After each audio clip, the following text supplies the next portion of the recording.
Hello guys, what is up? So today is the next weigh-in video, and as predicted, my measurements are better than last week, which again, I'm really surprised about, but I think part of it was because last week I was bloated, but this week the bloating has gone down, but which also means my waist measurement has gone down as well.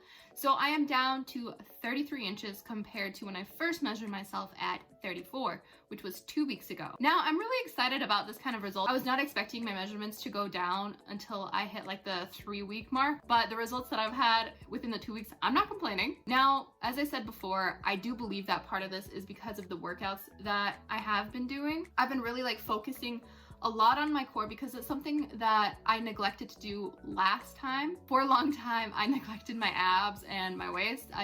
Just because I don't like working out that area. Now for this one, I'm going to show you some of the exercises that I do, and I'll really focus on showing you what I do for my core and my waistline, because I do think that these exercises have helped me quite a bit. And I'm really excited to show you guys what it is. So let's jump right in and show you the exercises. Keep in mind, now I am not any kind of personal trainer, doctor, physician, nothing like that.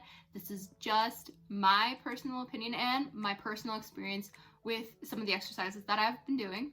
And I want to share them with you, and maybe you can give them a try, but make sure you're using proper form, and also maybe talk to somebody on how to have proper form with that. All right, this is the workout that I do for both my legs and abs, and I hope that you guys find this helpful. Now, after properly warming up, what I do is I start with squats, making sure that the weights that I use are challenging enough so that the last few reps are a little bit more challenging. So starting off with the regular squat, making sure to have proper form and really thinking about that mind to muscle connection. That's really important here because you want to make sure that you are working the right muscle groups. Now, after finishing the regular squat, going into a wide squat. This one works your inner thighs along with the groin area.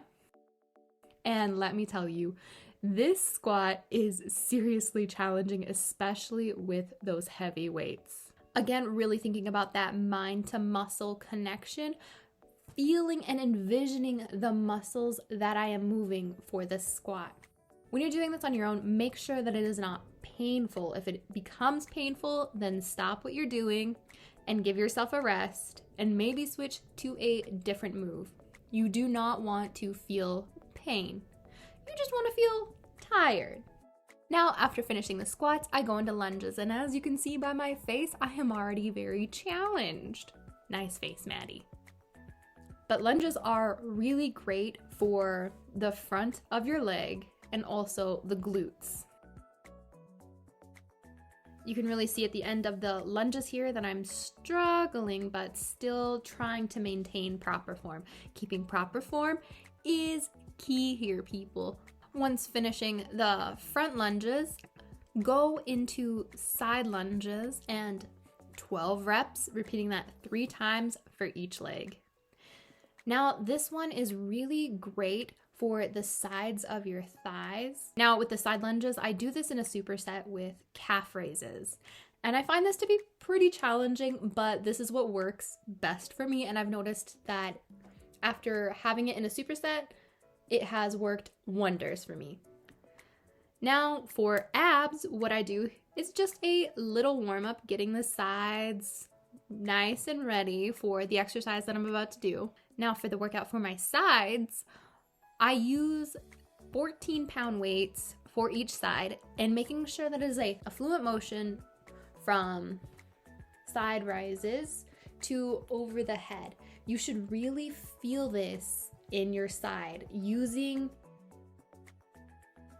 the side muscles as you're trying to make sure that the weight, as you put it over your head, it doesn't fall down. Try to make a straight line all the way down from your hip to your knuckles. Now I do this 15 times, repeating this 3 times for each side. And I think this is the one that really helped me shrink my waist down by 2 inches within 2 weeks. This is one of my favorite exercises to do, but make sure that you are not straining your back. If you start to feel pain, then stop the workout. Now, the next move that I do is weighted punches. Here, as you can see, I'm bent over, but trying to keep a straight back. That is really, really important. Now, when you're doing this, you should feel it a lot in your abs as you're trying to keep yourself in the right position. As you're bringing the weight farther out, your back should still be in the same position as when you started. Now, the next one is the figure eight, making a figure eight with the weight. It is really challenging and you should really feel it in the sides. Now, I love this one because it does get my heart rate up pretty fast. And finishing everything off with Russian twists. Now, today I was pretty tired, so I did not keep my feet up like I usually would. I just left them on the ground today because my abs were already pretty sore. Now, that is it for the workouts that I do. I hope you guys love this video. Okay, that is it for today's video. I hope you guys like it, and I'll see you in the next one.